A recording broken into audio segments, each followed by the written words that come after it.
Ready to go? All right, gonna start. Okay, hi everyone. Thank you so much for dropping by to either my podcast or my YouTube channel. Don't know which one you've come around to. My name is Ken. It's a real pleasure to meet you if I haven't already met you. I don't know if we've met before in the past or if you're someone who's never met me before. In any case, thank you so much for dropping by. This is going to be the first of a series of both videos and just podcasts of me drawing while I talk about stuff. Not planned stuff necessarily, just stuff that's on my mind. It's a project that I'd like to spend the first episode of explaining the background behind why I've decided to do this. So, before we go any further, I want to talk a little bit about the paper and the pens I'm using. I'm not going to be primarily talking about art. I'm going to be talking about lots of different things. I'm going to be talking about language, culture. I was raised in Japan. I am Japanese, but as you can probably hear, I speak English. I was raised speaking English along with Japanese, and yeah, that aspect of me. And also, I'm going to be talking about things like friendships, relationships. Also going to sometimes talk about just stuff that happened in my day. So this is going to be the first episode. I'm sure that as anything else does, this will change and evolve, and it'll be something different. But that's the vision I have at the moment. I'm not going to be editing any of these. I'm not particularly good at editing, so I'm going to kind of leave them as they are. So there might be bits where I go off topic, where I'll have long silences, where I'll look for words, I'll stutter. I don't particularly like my talking voice, but this is what I have to work with, and hopefully I can keep it organic and kind of real this way. You'll feel like, you're here in this room drawing together with me. So thank you for dropping by. So today, oh, that's right, I said I was going to be introducing my paper and my pens, so here goes. First of all, I kind of stopped recently using black pen. I find black good for outlining when you're going to color inside of it, but I do really like color, and when I have a drawing itself, I've kind of changed my position over the years, but I recently do like to have a little bit of a tint in there. So as you can see, this shikishi, this is a Japanese cardstock with gold trimming and this nice circle in the middle. I'm used to drawing on coasters usually, so they'll be a bit smaller, but just for these videos I thought it would be nice to have something bigger that shows better on camera. So with this gold background, I'm using this gold pen. The thickness I prefer is 0.38. It's thin enough so you can do fine details, but also not too thin so that when you need to fill stuff in, it's not going to take forever. So this is something that I do like to use. Okay, and yeah, I bought these at the Sekaido, which is a huge art supply store in Shinjuku that I frequent. And if you're ever in Tokyo, let me know. Maybe I can take you there. All right. So I have a series of them. This one here has some nice embossed like fabric, and then I did the inside with brown ink, like this. See. Just a word, I like to work in sets of 3 with my flowers. So 1, 2, 3, 1, 2, 3, 1, 2, 3, 1, 2, 3 typically. Odd numbers, especially 3 or 5, are good because you have a center point to kind of rest your eye on. When you have 4, it's not quite as easy for your eye to balance out. And the number 4 also in Japanese is homonymous. It has the same, it's a homonym with the word for death. So you probably don't want to, just typically when I'm doing Japanese motifs or flowers, I try to avoid things in 4s. So typically, exception would be for clovers or for the petals of the dogwood flower, which typically come in four anyway. You see, this is a dogwood flower. 1, 2, 3, 4. That's just how the dogwood flower goes. This one is dark green, and then I use a dark green inside. This one must have taken me about 6 or 7 hours or so, whereas this one took me maybe 7 or 8 hours. It's a lot more fine. Yeah. And then let's see. This is still in progress. I really like this ink. This one is called Bordeaux Black, and it looks almost like dried red wine. I love this color. It's beautiful. But today, since this is my first episode, I think I should do one kind of from scratch. So here goes. So the pens I'm using are from a brand called Uniball. They're a series called Signo. And I don't think they're actually made for drawing. They're usually in not the drawing section of the stationery store, but rather just the writing section. So it's for those, people who have the little agendas that they fill in their tiny little appointments, like grinder date or whatever. Tinder date, sorry. Yeah, and that's why they need the fine pens for those. But I find them really good for drawing with. They don't ball up. They have a nice smooth flow of ink, so it's nice. So you see what I'm doing right now with these petals here.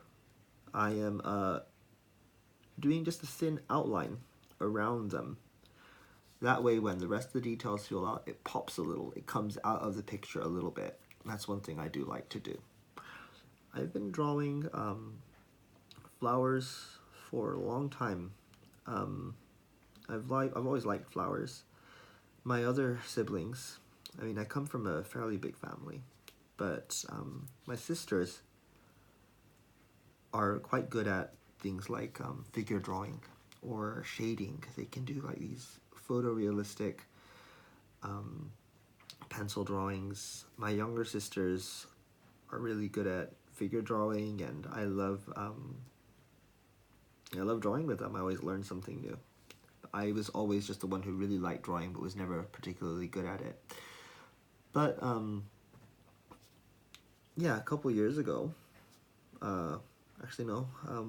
maybe was it 4 or 5 years ago, I was working at a company where I was a supervisor at a call center, and I had to take a lot of kind of stressful calls by very kind of stressed out customers. They're understandably upset about different issues, and I would be the one they would talk to. I'd be the one to speak to Karen. Not Karen, usually like a Mrs. Sato or something like that. But yeah, and then it's could be kind of stressful, taking those kind of phone calls. So I had this headset that freed up my hands, and as a way to de-stress, I would draw while taking these calls. So that was really relaxing. Now I can't do that anymore, as my work is a bit different now. But after a long day, it is nice to come home and draw. One of the reasons I thought to do this podcast is that I really do enjoy talking while I'm drawing.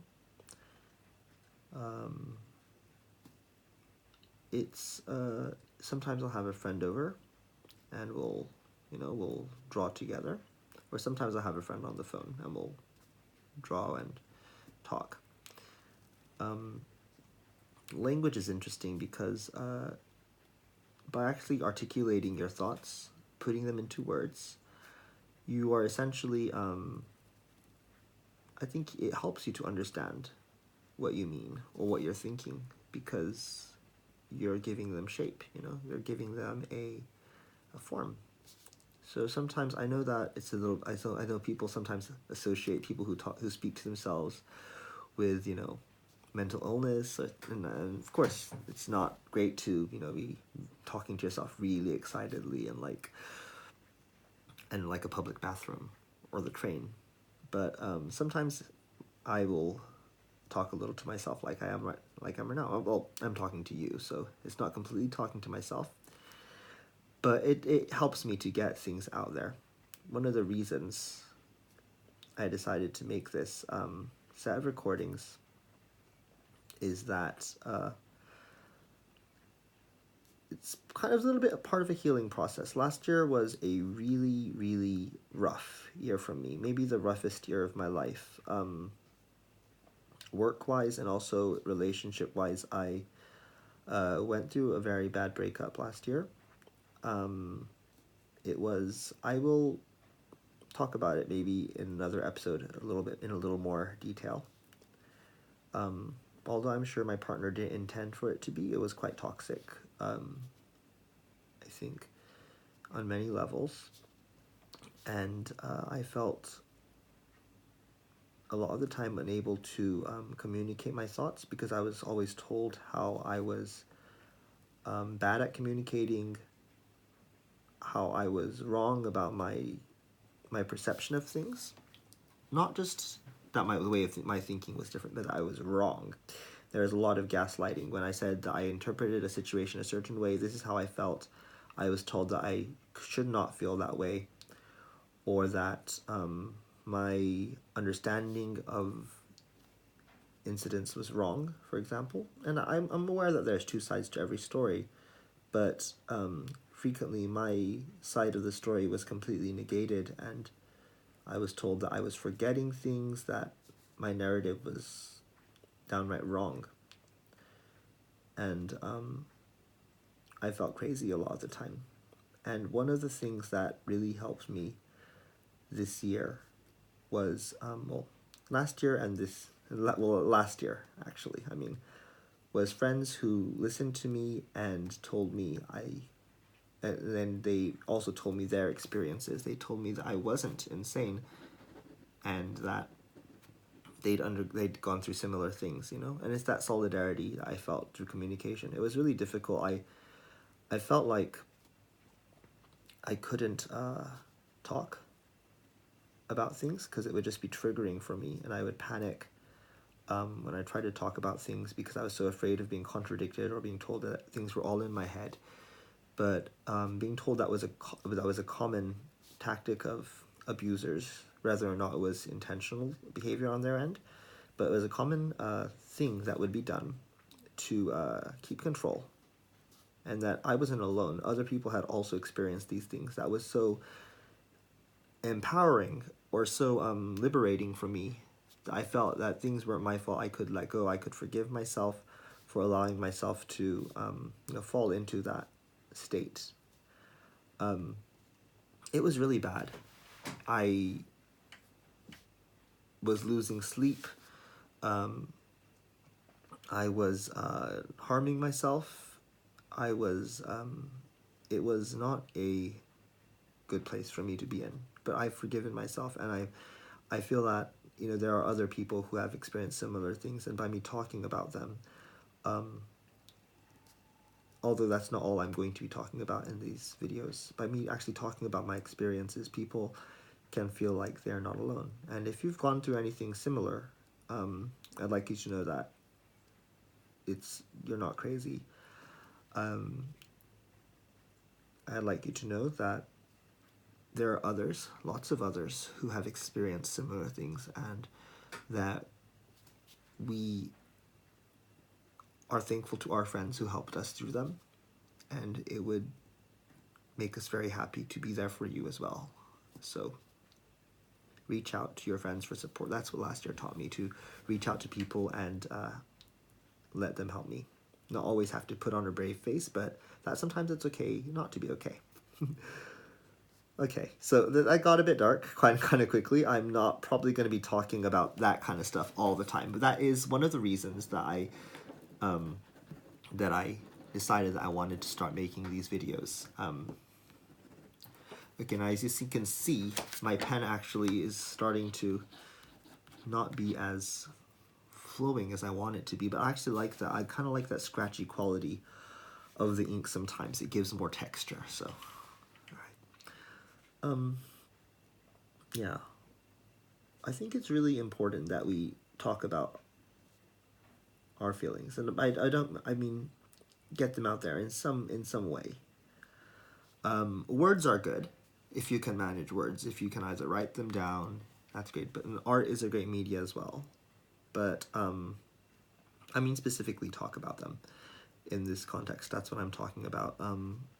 In Japan, where I'm from, we don't have this culture so much of talking about our feelings, and mental health issues are not really taken as seriously as they should be, I feel. Things may be getting better on some fronts, but it's still very, I think we're still kind of behind in a lot of areas. And I think because of a lot of us don't have these conversations with other people about mental health, that we also don't have these conversations with ourselves. And therefore we don't really think about many things that, this is just conjecture, but I think that's one of the reasons we don't have a culture that is conducive to discussion surrounding mental health issues. And that's why I make it a point to talk to my friends when I can about the things I've gone through, ask them if they've experienced anything similar, you know, just to get the dialogue going. It's really encouraging and validating, as I said, when someone, I don't need them to understand me 100%. I don't think it's even possible or even desirable for someone to understand me 100%. But when someone says that they've shared my experience, it makes me feel human. It makes me feel that I've shared my experience with someone else, and if they've come through it, then so can I. So that's why I like to talk about what I've gone through sometimes. Okay, so this tree here, I'm just gonna kind of highlight around it, scratch into. These pens are good. They don't have, the high-tech pens have this really thin mosquito-like needle, like the mosquito's nose sticking out. That could just snap if you press too hard, but this one is good. It's got it's like this shape for the nib, so it can take a lot of pressure. You can press down without it breaking, and I really like these pens. They're great. Yeah.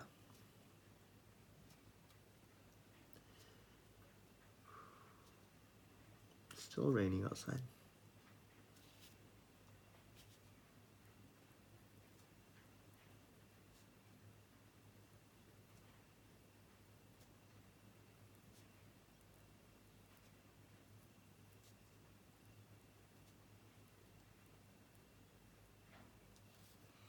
Well, I'd really enjoy doing some days. Maybe I'd enjoy like designing a tattoo. I don't know if I could ever get one myself, but yeah, I'd love to design one someday. Might be fun. Do you want to do more creatures? I typically try to hide a critter or two in my drawings somewhere. I mean, I think nature is flora and fauna. You can't just have only botanicals. It's kind of nice to have some, I mean, you know, flowers are alive. They're a form of life, but I think that flora and fauna are alive in different ways.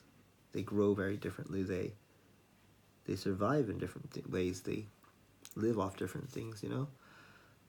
And to have both of them in a picture just kind of, for me, it's beautiful. So the thing is, my flowers are quite, I think my flowers are quite pretty, but my animals are not that beautiful. They're kind of just cute. So there's this kind of a mismatch there a little bit, I feel. Like the flowers are pretty, but like I'll draw a bird in it and it'll be very cartoon-like.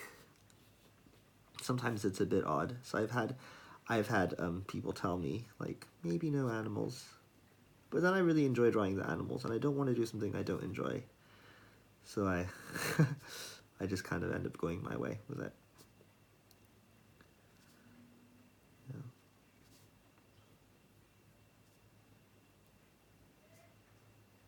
There we go. That's a dogwood. I enjoy dogwoods. They're easy to draw. They've only got 4 petals. You see, as you can see, I'm outlining it right now.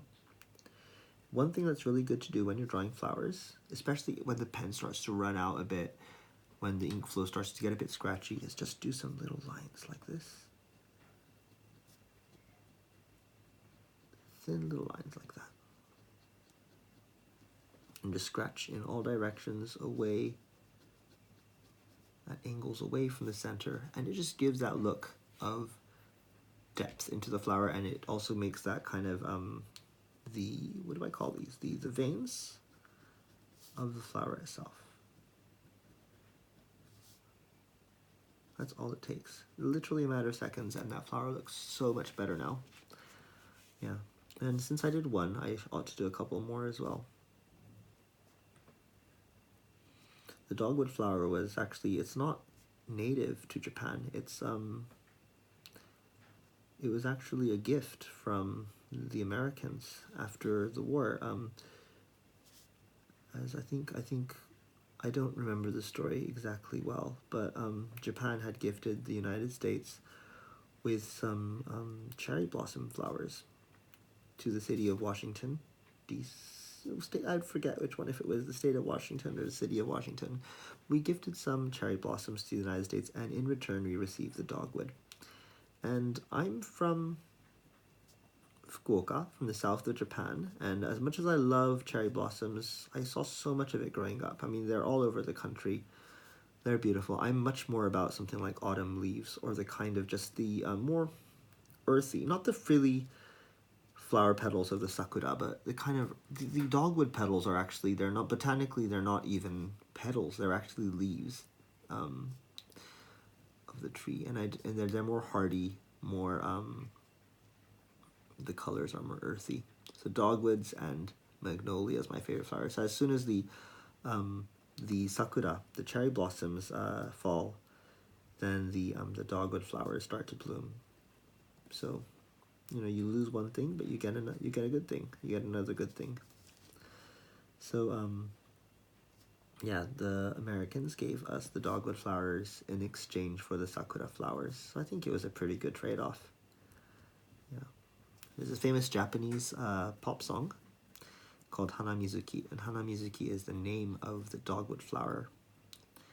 And it's, there's a lot of songs in J-pop, or indeed in old traditional Japanese folk music, about the cherry blossom, but this particular song is about the dogwood flower, and it's talking about the dogwood flower usually blooms in coincidence or around the same time as Mother's Day in Japan.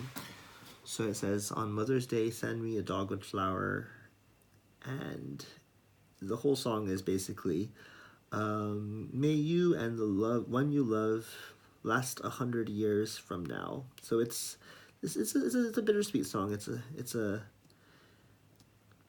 think it's a woman telling a man in this particular case. No pronouns in the song, so I don't know.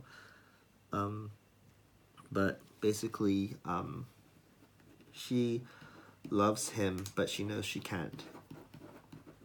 You know, they have different paths, so she's basically wishing him well and saying, on Mother's Day, not that she's his mother or anything Oedipal like that, but like, send me a dogwood flower. It's a pretty song. The singer is a Taiwanese-Japanese singer named Hitotoyo, and she has a really beautiful voice, so check that song out. But here are some dogwoods. Set of 3 there. Maybe, if I do a set of 3 here, maybe I'll also reproduce them somewhere else in the picture as well.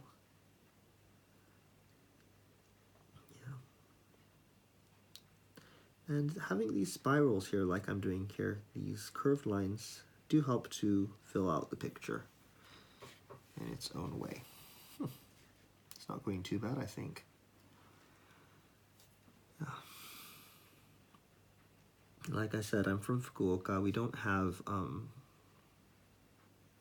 we have cherry blossoms. We have really beautiful cherry blossoms. We have a park in the city center called Ohori Park, which has a beautiful lake, and there's a running track around the lake, and lots of little parks around it. I remember as a kid we used to go roller skating around there, and the lake has turtles swimming around in it, and there are ducks swimming in the lake. Certain parts you're allowed to fish, other parts you're not allowed to fish. I wasn't crazy about fishing growing up, but my father was and still is crazy about fishing, so used to go a lot as a kid. But yeah, there's the park has fish, and then it has got these swan boats, carp. There's a little island in the middle of the lake that is accessible by this very, very long bridge, which is kind of a very iconic part of Fukuoka's,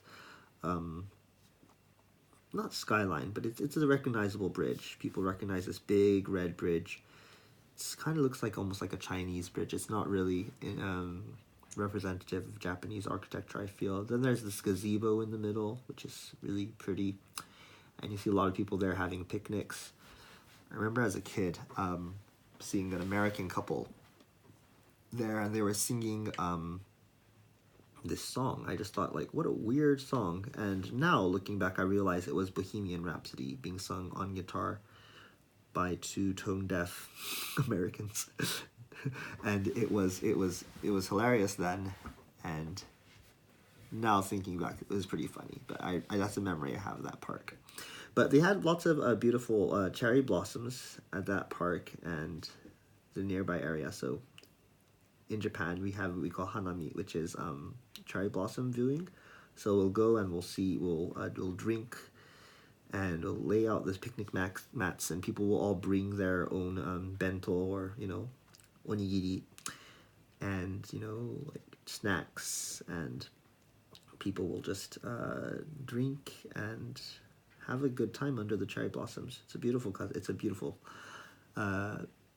really, really fun thing to do. In Tokyo, we usually would do it at Yoyogi Park near Harajuku, and it's a lot of fun. A lot of people just, rather than bother to make a bento, they'll just call Uber Eats or pizza delivery or something. You can actually get a pizza delivered to your picnic mat these days, surprisingly. But anyway, I am picking daisies. What I meant to say is that I kind of got tired of cherry blossoms as a kid, and coming from the south of Japan, where we don't have a lot of beautiful autumn leaves, I'm a lot more excited over a beautiful autumn leaf, for example. So hopefully I can find some way to work that in here.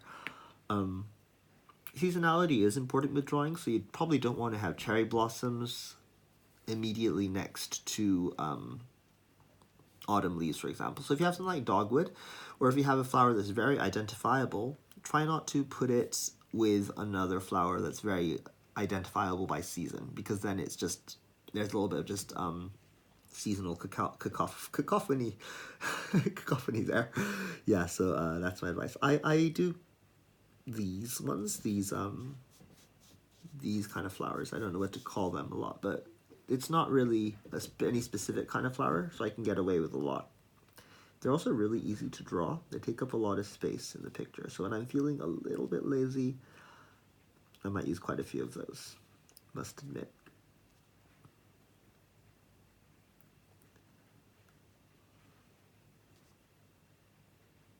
It's coming along not badly. Yeah, some of these days, I might have a friend by to actually join me on one of these recordings. We can just chat, draw together. That might be nice. Yeah.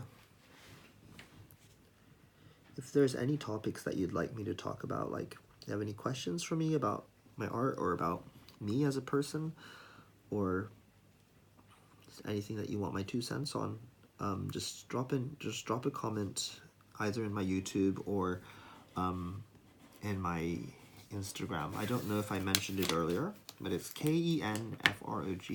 That's gonna be Kenfrog. I'm gonna draw the frog that I always draw. Kenfrog. That's my Instagram, so you can look it up. I'll be uploading this drawing once it's done, but at the pace I'm going right now, I don't think it'll be for another week or so. But yeah, hopefully it'll turn out nicely. Well, it's already been 29 minutes and 28 seconds, so I've got 30 seconds left if I want to make this a 30-minute video / cast. But thank you so much for coming by today, and I hope that you can join me for another time. Thank you for putting up with my going off topic and all those things. And have a nice afternoon, morning, evening, night, wherever you are.